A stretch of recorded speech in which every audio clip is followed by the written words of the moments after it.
my name's Stonesy Boy, and welcome back to Reading with Stonesy.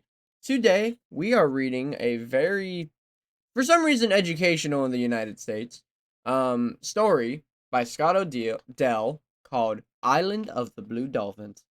I was taught this in, not second grade, I was taught this in sixth grade, and I don't remember anything on it. I just remember really liking it. Your rundown is she has a brother and then she's trapped on an island. There's a bunch of things that are educational in this story that I truly don't remember, but hey, this book as a whole is going to be a pretty short read with it only having 9 episodes, but of course, I think every episode is going to be pretty long. Like, for example, the first one, aka this one, is 1 to 23, yada yada. Um, But yeah, I remember having a decently fond memory of this book. So hey, maybe you're reading it right now in class, and maybe I'm just over talking and your teacher's trying to skip. Who knows? But yeah, without a further debut, let's begin. Oh yes, right.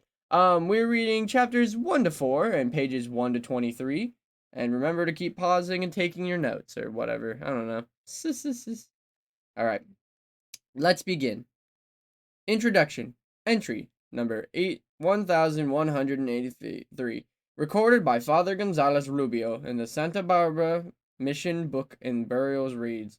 On October 19th, 1853, I gave a celestial burial in the cemetery the remains of Juana Maria, the Indian woman brought from San Nicolas Island, and, since there was no one who would understand her language, she was baptized unconditionally by Father Sanchez. Thus she came known to history as Juana Maria. It never became her name. Sometimes, too, she was called the Lone Woman of San Nicolas, but some often she remembered now as Corona, and the name that Scott Odell gave to her. She wrote her story. Sadly, she was never able to tell that story herself, for her language was one that no one could comprehend. So the details were pieced together, guessed at, fabricated, romanticized at times, and embroidered in the retellings. What is known for this for thousands of years is the Nigalendo tribe had lived peacefully for a tiny 3 by 9 mile island about 70 miles off the coast of Southern California. In 1811, a Russian-American trading company led by an American captain hired a group of Alaskan Aleuts to position them in the island of San Nicolas to hunt sea otters, whose pelts were highly prized. When the native Nigalendos objected, they were massacred. Some accounts say that the Aleuts, when they left the island, others speculate that they were killed by the women whose husbands they had slaughtered. By 1835, there were only a few of the original natives left in San Nicolas, and those who remained, it was generally agreed, were all but one female. The woman who had led her to be baptized in her deathbed with the name Juana Maria would have been one of these. The Santa Barbara mission sponsored a rescue operation that sent the schooner and its crew to collect the few remaining Nicolanos for their own safety. They grouped all a small band of natives on the beach, and they took them aboard the ship. But they left one woman behind. The versions of why this happened vary. The simplest, the storm was coming. They had to scurry, and one woman didn't make it to the beach in time. A little embellishment. The woman was with the group on the beach, but ran off the missing child and the crew. The strong storm beginning couldn't wait. The most romantic account. She was already in the ship when she realized her child was not coming with them, and she divided overboard and swam back. Whatever the circumstances, this was the moment that an unnamed woman became the lone woman of San Nicolas. She remained on the island alone for 18 years. If, indeed, she had a child, it did not survive. Records show that when she was found in 1855 by fur trapper George Nadiver, she was dressed in a skirt made of green garment feathers. Nadiver described her as about 50. Other accounts say that she was maybe in her 30s. All of them describe her smiling. A Sacramento newspaper reported, a wild woman who was found on the island of San Nicolas about 70 miles from the coast, west of Santa Barbara, is now at the latter place and looked upon in curiosity. It is stated that she was born in 18 to 20 years alone on the island. She existed on shellfish and fat of a seal, and dressed in the skins and feathers of wild ducks, which she sewed together with sinews of the seal. She cannot speak any human language, is good looking, and about middle age. She seems to be content of her new home among the good people of Santa Barbara, and that is all we'll ever know. In the short time remaining to her, she died 7 weeks later, succumbing to illness her predecessors had. No linguist could identify her language and translate the words of 2 songs she sang for them. A new Scott Odell, not well, but certainly well enough to ask some questions, yet I failed to do so, as happened before when I lost people whose wisdom I valued. I am left with regret that I can only guess what the answers might have been. How could he decide the age at which she would be in the book? Clearly he realized that telling the truth of the story of a grown woman and a child would be less appealing to the young audience he intended, and so he began with, "My brother Romeo was a little boy only half my age, which was 12. A young girl, still a child herself, she laughs at her older sister, who paints her face with a emblem that not yet married woman and calls her vain. The protagonist faces challenges of growing up as 12-year-olds do. What a heartbreak have to face them all alone, without peers or parents, without guidance or counsel. And would he compress the 18 years of her isolated life in a compact, coherent story? Mr. Odell masterfully holds the reader into what I only describe as island time, without clocks or calendars. We had only seasons by the sea to measure by. Many chapters begin with a sense of both time passing and endless passage. White man's ship did not return in spring and summer. Flowers were plentiful in spring because of the winter's heavy rains. Another summer had come, and still I had not speared the giant devilfish. Spring again was time of the flowers, and water ran in the ravines. After the fierce storms of winter came many days, and the wind did not blow. Did he comprehend, starting at the challenge, it would be most of the story of only one human character? Most of us rely on dialogue and relationships to define the people in our books, to portray their change and growth. Yet after the death of the protagonist's brother, the reader must depend entirely on the interior voice of solidarity, an educated girl. The author makes that voice so clear, so convincing, that we learn to mature as she does. I wonder what would happen to me if I was against the law of our tribe, what forbade the making of weapons by women, if I did not think of it at all, and made those things, which I must have to protect myself. And two, he was created the characters in company out of the wild creatures and natural landscape itself. It was as if Kara speaks the sea, and confides the cliffs, whispers the wind, and yellow-eyed gray dog, the fearsome enemy that she tames to friendship. Because of this, I was not lonely. I did not know how lonely I had been until I had Runtu to talk to. This book, that is only real things not meaningful to young readers we are capable of, is called upon. The question of what home is and means, what our relationship is to the natural world. More than anything, is the blue dolphins that took me back home. My two young grandsons and I swam this summer with dolphins. They were not blue, they were shimmery gray, white, in a sense of massive power, and their restraint was overwhelming. It was so easy to believe in their benevolence once that they had nudged against you and invited your affection with their smooth, glistening smiles. Rereading Island of the Blue Dolphins, I could believe their blueness too, and the foaming patterns as they wove the sea as they guided the boat through the bright water. The blue dolphins left me shortly before dusk. They left quickly as they had gone, going out to the west, but for a long time I could see the last stone shining on them. After night fell, I could see them in my thoughts.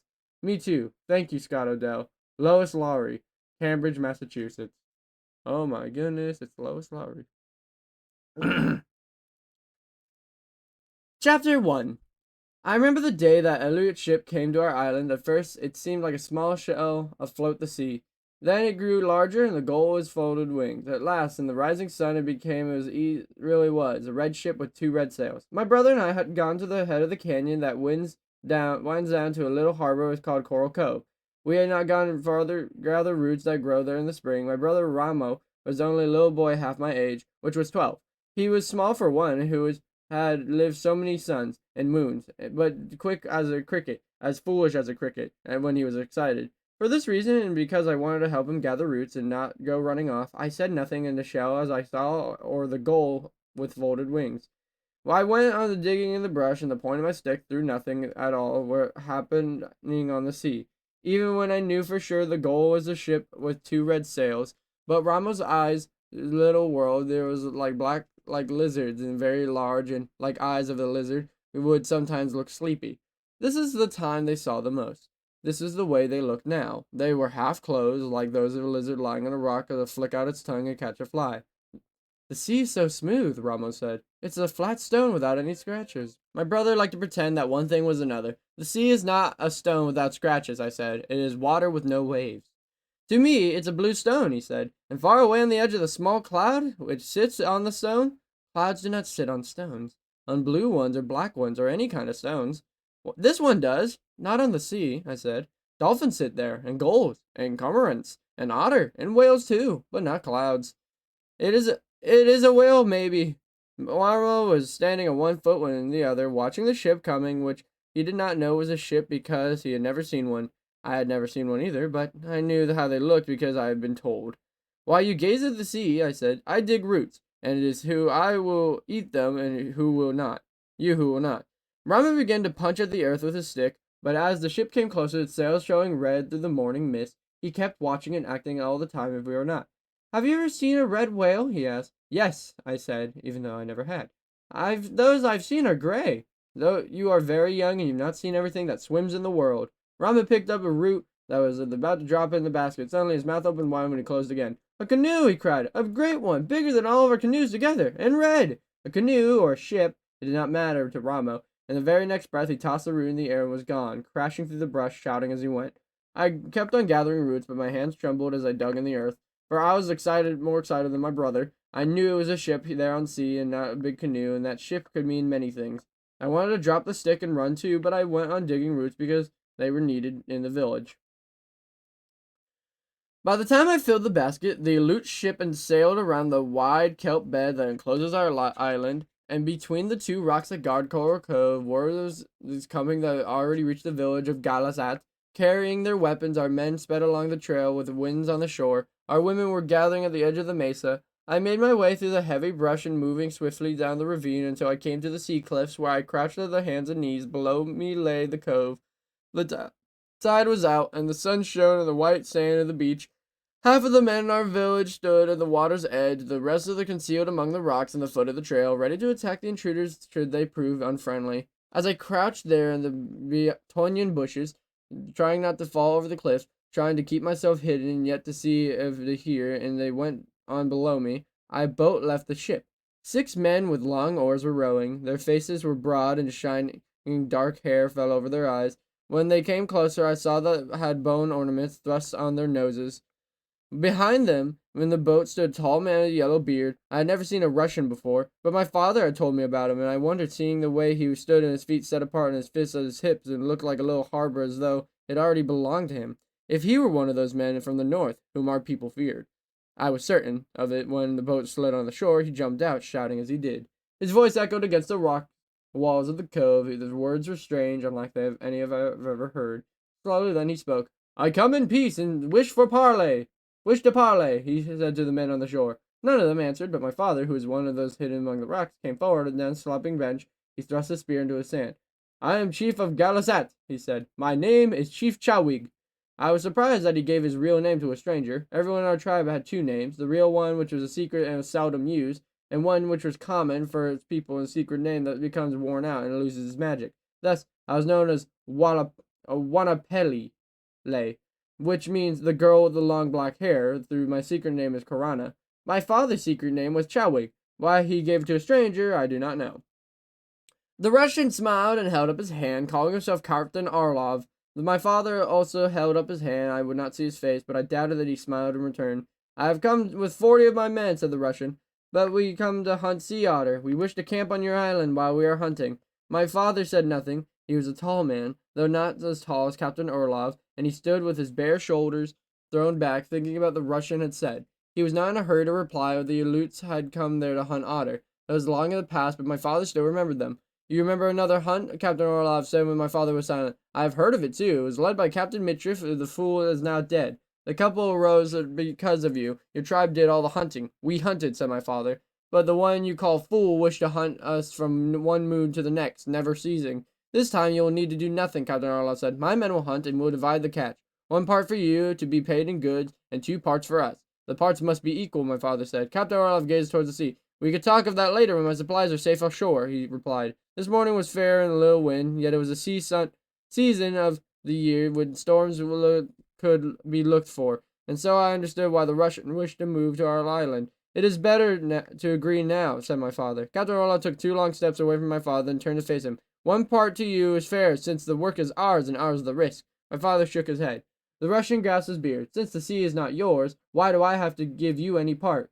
The sea which surrounds the island of the blue dolphins belongs to us, answered my father. He spoke softly, and then he was angry. From here to the coast of Santa Barbara, 20 leagues away? No, only that which touches the island, there the otter live. Captain Orlov made the sound in his throat. He could sound our men standing on the beach and toward those who had now come from behind the rocks. He looked at my father and shrugged his shoulders. Suddenly he smiled, showing his long teeth. All parts shall be equal, he said.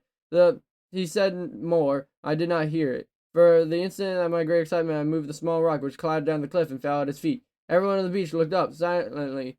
I left the tonyan bushes and ran without stopping until I reached the mesa. Chapter 2. Captain Orlov and his Aleuts hunters moved to the island that morning, making many trips from their ship to the beach of the Coral Cove, which the beach was small and almost flooded when the tide was in.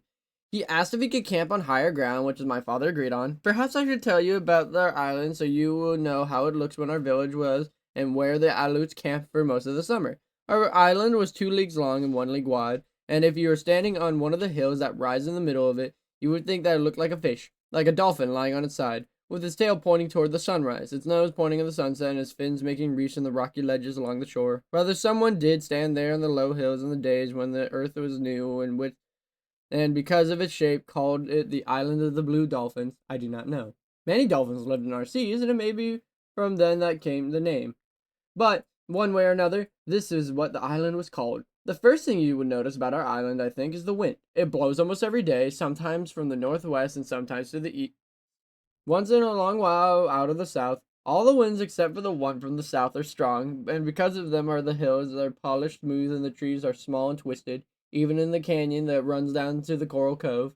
The village of Gallus lay east of the hills, and on a small mesa near Coral Cove and a good spring, about half a league in the north was another spring that was there, and the Aleuts put up in the tents, which were made of skins and were so low to the earth that men had to crawl into them on their stomachs. At dusk we would see the glow of their fires. At night my father warned everyone in the village of Gallus against visiting the camp. The Aleuts come from the country far from the north, he said. Their ways they are not ours, nor is their language. They may have come take otter and give us a share in many goods, which they have, and which we can use. In this way we shall profit, but we shall not profit if we try to befriend them. They are people who do not understand friendship. They are those who have been here before, but they are people of the same tribe that caused trouble many years ago. My father's words were obeyed. We did not go to the Aleut camp, and they did not come to our village. This is not to say that we didn't know what they did, but they ate, and in what they cooked, how many otter were killed each day, and other things as well, for someone was always watching the cliffs while they're hunting or from the ravine that they're in camp. Ramo, for instance, brought news of Captain Orlov. In the morning, when he crawls out of his tent and he sits on rock and combs until beard shines like cormorant's wing, Ramo said. My sister Ulape was 2 years older than I, gathered the most curious news of all. She swore that there was an Aleut girl among the hunters. She was dressed in skins just like the men, Ulape said, but she wears a fur cap, and under the cap was thick hair that falls to her waist. No one believed Ulape. Everyone laughed at the idea that hunters would bother bring their wives with them. The Aleuts also watched our village. Otherwise, they would not know the good fortune which befell us soon after they came. It happened this way, early spring of the poor season for fishing. The heavy seas and winds of the winter drive the fish into the deep sea, where they stay until the weather is settled, and where they are hard to catch. During this time, the village eats sparingly, mostly from stores of seeds and harvested in autumn. Word of our good fortune came from the stormy afternoon, brought by Ulape, who was never idle. She had gone to the edge of the eastern part of the island, hoping to gather shellfish. She was climbing the cliff on one way home when she heard a loud noise behind her. At first she did not see what caused the noise. She thought it was the wind echoing through one of the caves I was trying to leave. She noticed silvery shapes in the floor of the cove. The shapes moved, and she saw it was a school of large white bass, each one as big as he was, pursued by killer whales, which prey upon them when their seals are not to be found. The bass had tried to escape by swimming toward shore, but in their terror they had mistaken the depth of the water and been tossed into the rocky ledge. Ulape, dropping her basket of shellfish, set out for the village. Arriving there, was set out of breath, that she would only point in the direction of the shore. The women were cooking supper, but all of them stopped and gathered around her, waiting for her to speak. A school of white bass, she finally said. Where? Everyone asked. On the rocks, a dozen of them, perhaps more than a dozen. Before Lape had finished speaking, we were running toward the shore, hoping that we would get there in time, that the fish had not flopped back into the sea, or that a chance of a wave had not washed them back.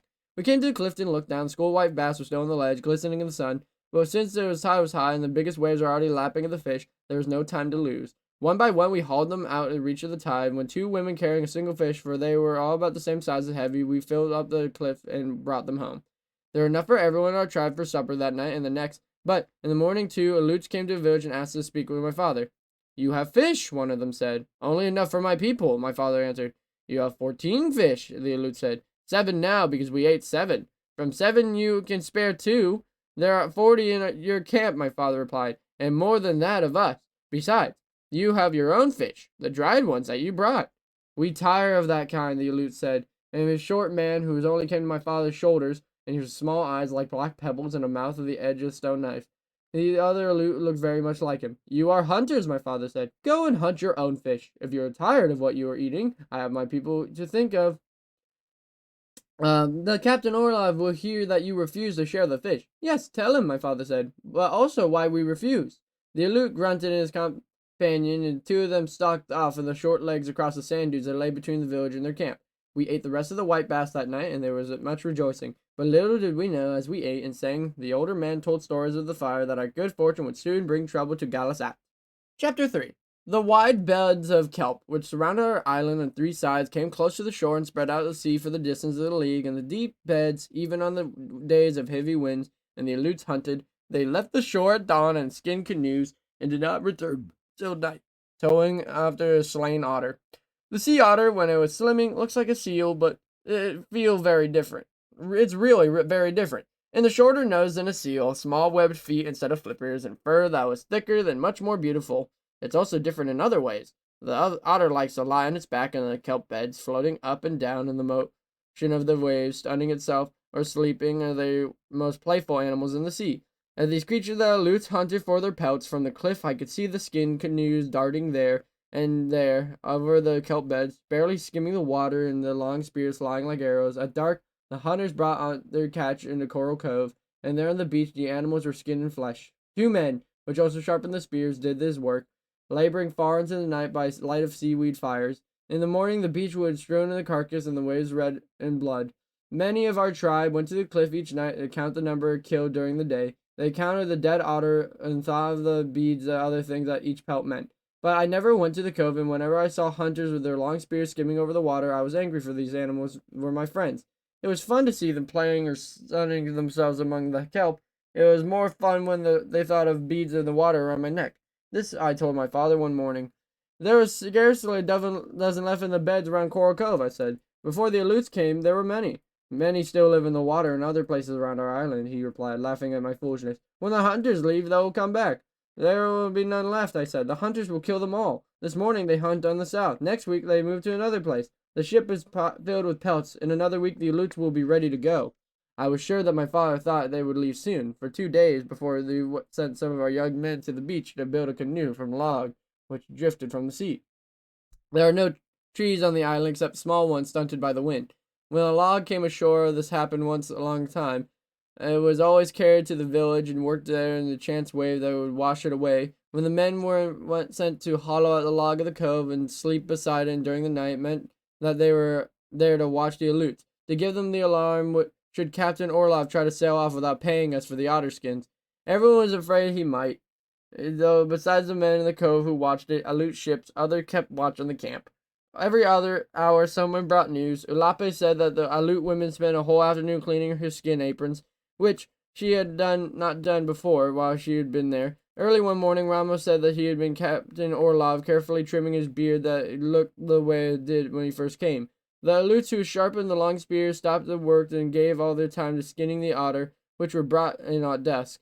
We in the village of Galasat knew that Captain Olaf and his hunters were getting ready to leave the island. Would he pay us for the otter he had slain and try to sneak away in the night, or would our men have to fight for our rightful share? These questions everyone asked while the Aleuts went out to the preparations, everyone except my father, who said nothing, but each night worked on a new spear he was making.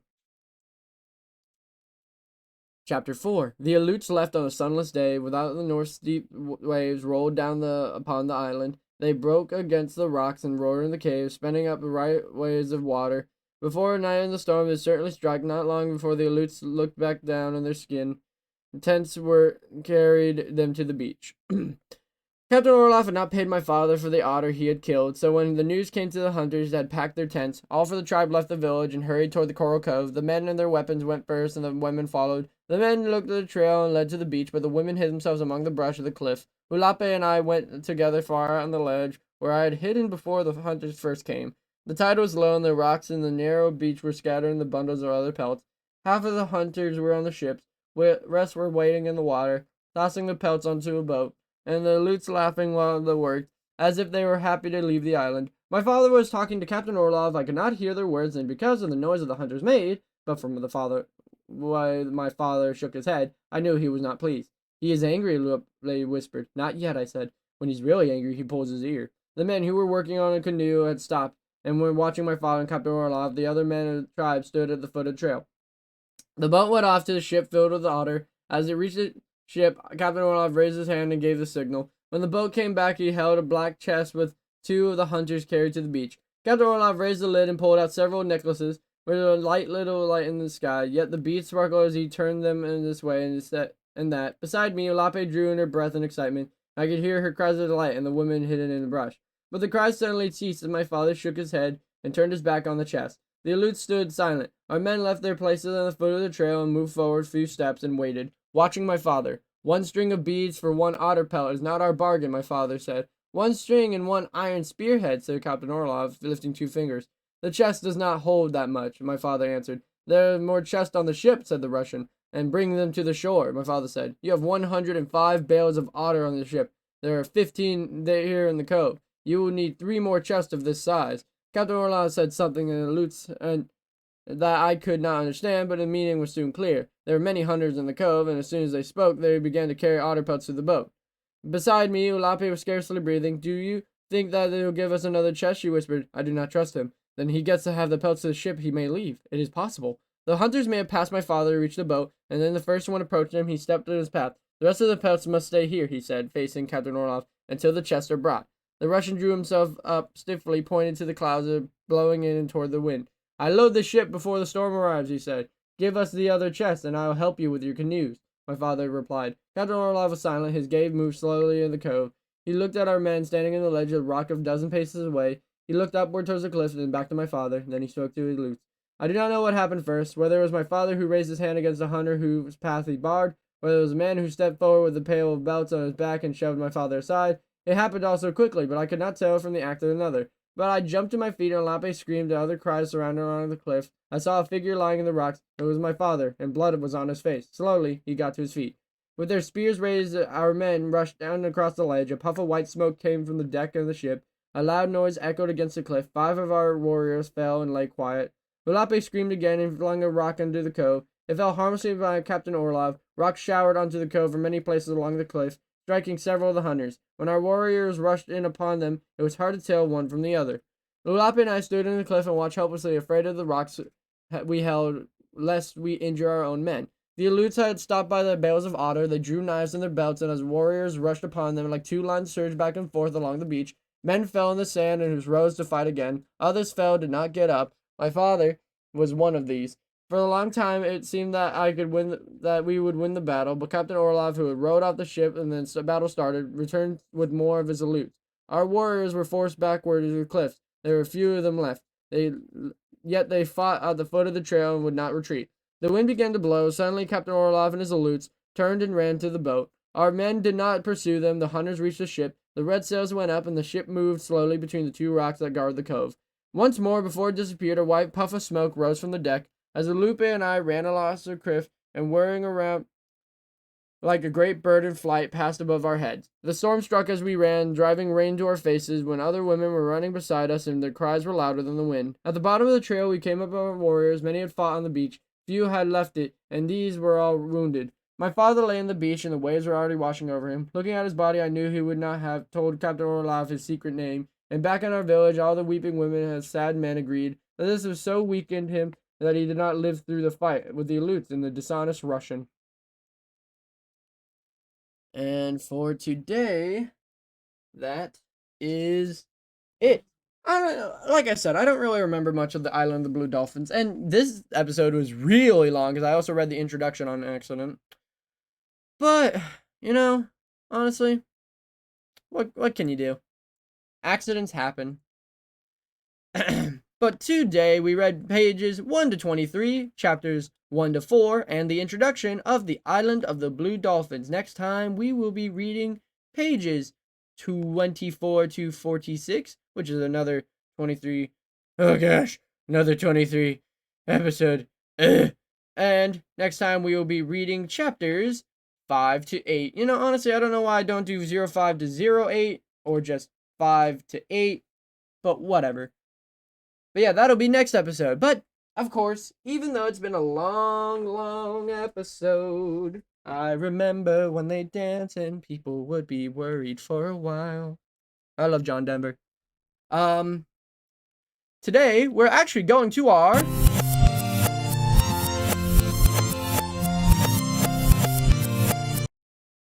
corner of the day. Today we are learning about the Chesapeake Bay Retriever. Look at him. He's so silly. Look at this silly doggy. Oh my goodness. Look at him. It's like, no. Alright, I'm gonna stop moving the image before I forget where it goes. Alright. Please do not call this dog the Chesapeake Bay Retriever. I think they're very sensitive. At least that face looks very sensitive. Look at him. He's so silly. But, of course, I can't say that without knowing his history. You can never make fun of someone or something without knowing their history. That's just rude. So the history of the Chesapeake Bay Retriever is one of the most fascinating and fortunate in dogdom, or the dog kingdom. In 1807, an American ship rescued the crew and cargo from the shipwrecked English brig off the coast of the Maryland. Among these rescued are two presumably new-fondled puppies, and were given the rescuers. These pups, one black and one red, later proved to be skilled water retrievers, and as their reputations grew, many local retrievers of uncertain background came to be bred with them. It also thought that Irish Water Spaniel, Newfoundland, Bloodhound, and other local hound crosses that are development of the breed gradually a distinct local breed emerged, a dog that would repeatedly swim through the icy waters of the Chesapeake Bay and unearningly retrieve duck after duck. Even today, the Chessie is renowned for its remarkable ability to mark and remember where the bird has fallen. His reputation spread and fell beyond the Chesapeake Bay area. By 1885, the breed was thoroughly established and recognized by the AKC. Despite being one of the oldest AKC recognized breeds, and as well as one of the few breeds that can boast of being made in the United States, the Chessie's popularity was remained modest. You know that means we have our first American doggy. Look at him. He's an American. American blood and brown. So basically, these dogs were good because they were the original breeds of a lot of good hound dogs and different types of retrievers, such as the the bloodhound, the basset hound, which was one of my favorites, and a few other animals. But yep, look at him. He's silly. Now, of course, now you see this, you know their history. You're gonna go to your little cocktail parties and tell all your friends, or hey, you're probably 6 years old, or listening to this in class, and your teacher's like, "Oh, can we please watch the leading corner of the day?" Okay, but only because you're very good. And now you're here. So now you want to get one of these dogs. You're sitting there in class, you want to go to lunch right now, and you're like, "Oh, I want one of those dogs." So you got to know their temperament. Of course, this is more for parents, but what do I know? The temperament of the Chesapeake Bay Retriever is hardy enough with not only to withstand, but also relish repeated plunges through icy water. It loves to swim and retrieve. Despite an active life when outdoors, despite it tends to be calm, the Chessie tends to be independent, though it's eager to learn and is reserved for strangers and can be protective. It also can be aggressive towards strange dogs if challenged. This is not the hardest, most strong-willed and protective of the retriever breeds. Upkeep. And now you know the temperament. They're kind of hard to people. They'll look at you and be like, "Oh, I don't like you." But to other people, they'll be like, "Well, you know what? You're pretty cool. You're my best friend now." So they're like that one kid. That one kid. But yeah, now you want to know the upkeep. How does this doggy be a doggy? What do you have to look out for? What do you need to know? Now, the upkeep of the Chessie is a large, active dog that needs a daily chance to exercise. It enjoys a good walk or swim. It can live outside of the temperate conditions, but more than anything, it prefers to spend time with its family. The oily, wavy coat needs weekly brushing, but is generally easily maintained. It seldom needs washing. In fact, it's hard to get the chassis wet. Bathing destroys the coat's oils, and thus, it's water resistance. Oh my goodness, a dog that's waterproof. Kind of like another type of water dog that I love, the seal. So basically, this dog is waterproof, and it's really hard to get this dog or keep him wet because of the oils that's in its fur, its coat. It's hard to explain. But yeah, so basically just go take this doggy out for a walk, brush his hair every week, and you'll be fine. Now, you got to talk about the health. It's always the worry part of owning a dog. I own a basset hound. I know the worst of it. Now, your major concerns are CHD and gastric torsion, which your teacher can look up for you if you really want to know the terms. The minor concerns are PRA, hyperthyroidism, and it's occasionally seen with Estherbin, OCD, elbow dyslopia, cerebral atrophy. I'm bad at reading these words. But yes, even dogs can get OCD. Ain't that scary? Suggested tests are the hip, eye, and thyroid. So go get your dog tested every other month for their hips, eyes, and thyroids. And their lifespan is up to 10 to 13 years. Oh wow, they have a long lifespan, or at least longer than a lot of the dogs we've already read about. Now, the form and function of these cute little dogs is, well, it's what you make it, but this is what the book suggests, what their breed is known for. This is what they're best. This is the peak of their body. This is what they're built for, man.